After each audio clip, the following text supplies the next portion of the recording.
Badan Pusat Statistik, BPS, mencatat jumlah penduduk yang tinggal di wilayah deliniasi Ibu Kota Nusantara, IKN, hingga 2025 mencapai 147.430 jiwa. Jumlah itu setara dengan 43.293 rumah tangga. Kepala BPS, Amalia Adininggar Widiasant mengatakan, data tersebut diperoleh dari hasil pendataan penduduk Ibu Kota Nusantara, PIKN, 2025 yang dilakukan oleh 856 petugas pencacah lapangan. Jika dilihat berdasarkan kelompok generasi, dari total sekitar 147.430 jiwa penduduk Ibu Kota Nusantara, mayoritas merupakan generasi Z dan generasi milenial. Kedua kelompok usia ini secara keseluruhan mencakup lebih dari setengah populasi IKN.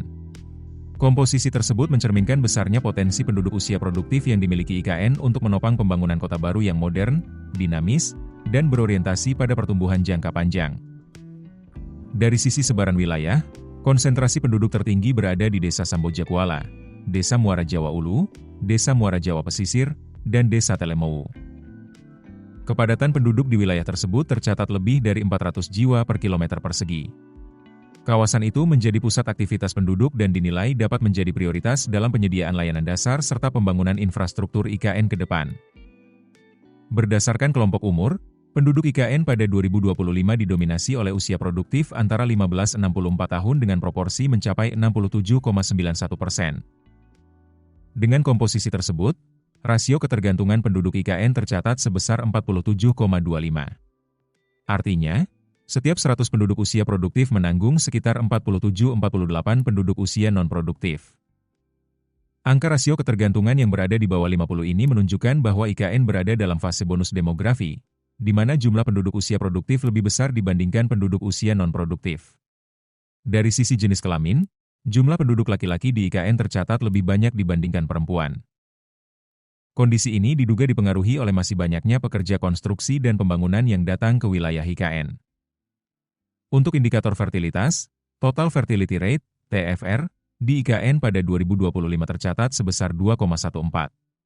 Angka ini menunjukkan perempuan di IKN selama masa reproduksinya rata-rata melahirkan 2 hingga 3 anak, dan sudah mendekati replenishment level atau tingkat kelahiran yang dibutuhkan. Jika dilihat lebih perinci, puncak angka kelahiran tertinggi berada pada kelompok perempuan usia 25-29 tahun, dengan sekitar 126 hingga 127 kelahiran hidup per 1000 perempuan pada kelompok usia tersebut. Sementara, dari sisi mortalitas, angka kematian bayi di IKN sebesar 14,16%, yang berarti terdapat sekitar 14-15 kematian bayi per 1000 kelahiran hidup. Sementara itu, angka kematian ibu di IKN tercatat sebesar 143, berarti terdapat 143 kematian perempuan pada masa kehamilan, persalinan, atau nifas per 100.000 kelahiran hidup. BPS juga mencatat mobilitas penduduk di IKN tergolong tinggi. Sebagai kawasan yang ditetapkan sebagai pusat pertumbuhan baru, migrasi masuk ke IKN tercatat cukup besar. Pada 2025, sekitar 4 dari 10 penduduk IKN merupakan migran seumur hidup, yakni penduduk yang lahir di luar wilayah IKN.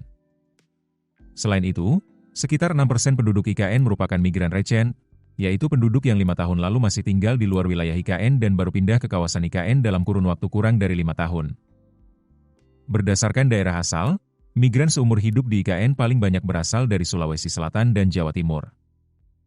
Sementara itu, migran recent didominasi oleh penduduk dari Kalimantan Timur, disusul Sulawesi Selatan dan Jawa Timur.